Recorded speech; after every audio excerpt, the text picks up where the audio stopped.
when you're performing an analysis and calculations, it's often useful to use signs rather than words to indicate directions.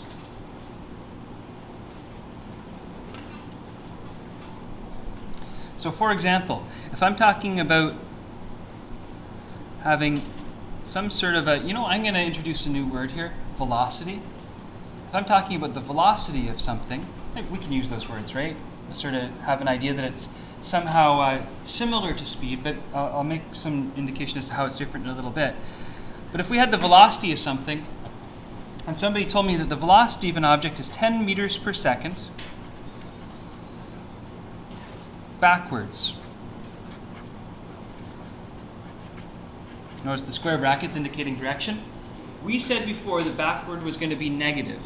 Now, if I want to actually do calculations with this, can you calculate or multiply the word backward?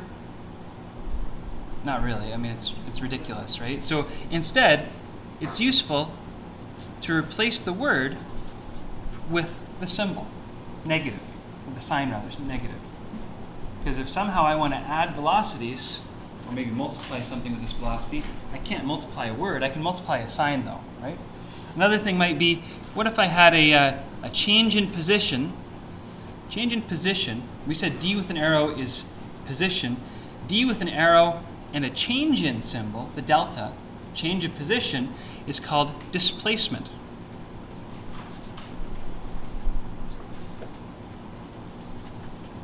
So we've got displacement, that's a new symbol, and we've got velocity. Is velocity a scalar or a vector? Shout it out. What is it?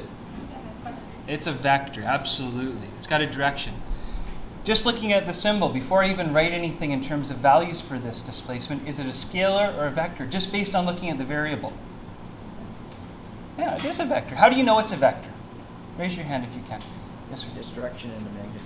But just by looking at the symbol, how can you tell? Direction. Yeah, it's got the arrow, which indicates it's got a direction, okay? So the displacement's going to have a direction, and displacement literally is how far and in what direction you've been displaced between two positions, okay?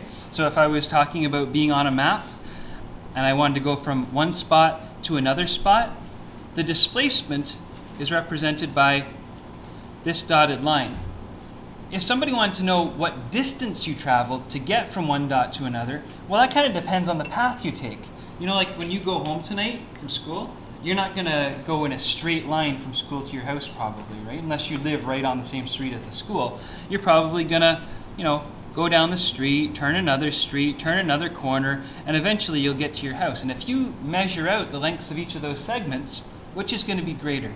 The displacement, that's just how far and in what direction from here to here, or the distance that you travel. Which one's going to be bigger?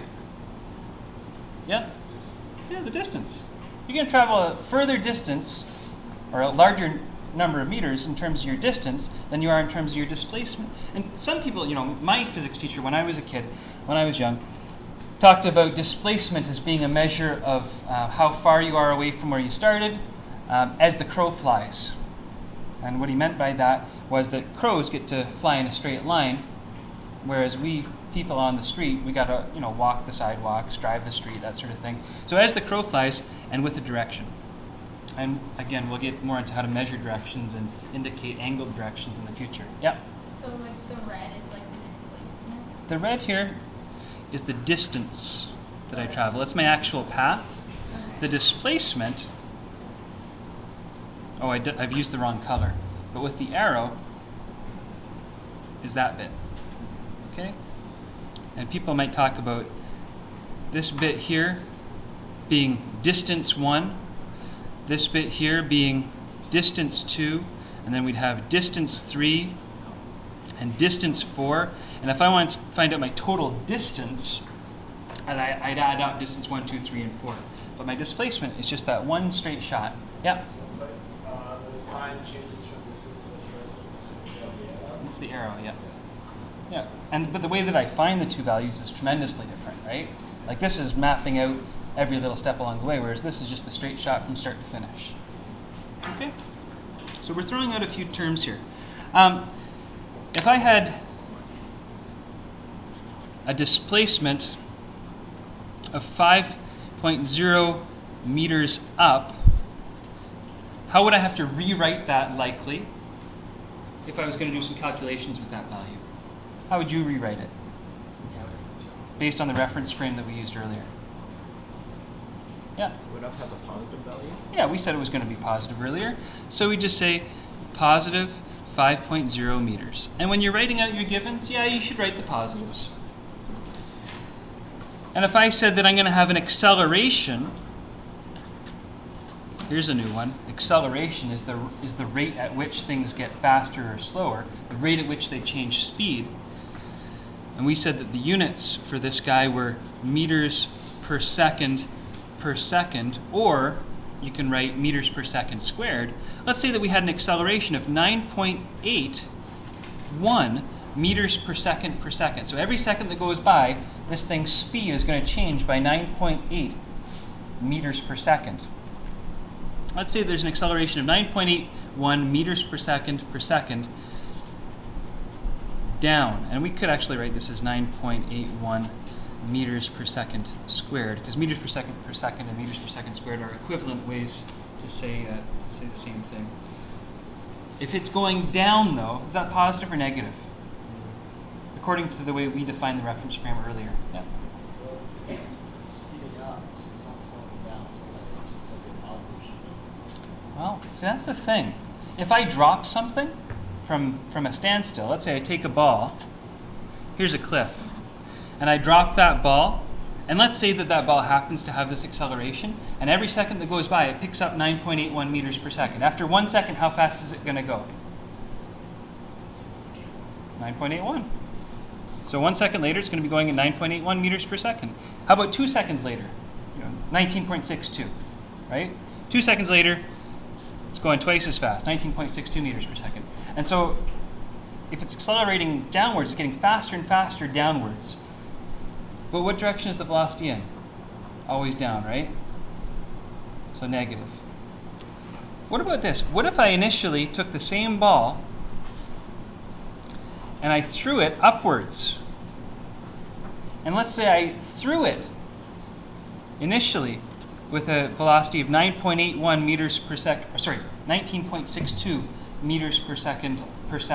Sorry, 19.62 meters per second. 19.62 meters per second, I threw it upwards. How fast would it be going 1 second later? If it was changing its speed by this much downwards, yeah? 9.81. Yeah, 9.81. 1 second later, it's going to lose this much speed. If acceleration's working downwards, it's working against me. And then 1 second later, what's its upward velocity going to be then? Yeah, 0. And we start to talk about, those projectile motion questions they sort of introduced you to a little bit in grade 10. At the top here, if it's got a velocity upwards of 0 meters per second, what's it going to do next? Come back down again, right? You know that old saying, whatever goes up must come down. And it's going to come back down. And 1 second after it gets to the maximum height, how fast is it going to be going? Yeah, 9.81 meters per second, and so on as it comes back down again. So 9.81 meters per second is really telling us how acceleration is working either with or against our motion. If the acceleration is down and we're moving down, then it's working with our motion. If the acceleration is down and we happen to be moving up, then it's working against our motion.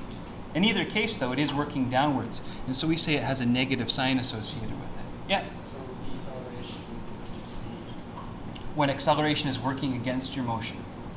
And so deceleration is when acceleration is working against your motion. And people oftentimes will say that deceleration is a dirty word. We just talk about acceleration either being in the positive direction or the negative direction. And as physicists, we just know if it's with us, then we're getting faster. And if it's against us, we're getting slower. And so we just talk about getting faster or slower, not decelerating necessarily. But I'm going to say decelerating because it's a part of my common speech. But lots of people say it's a dirty word. No. We'll sort of try to avoid it, but it's going to come up from time to time because it's a pretty common language use. All right.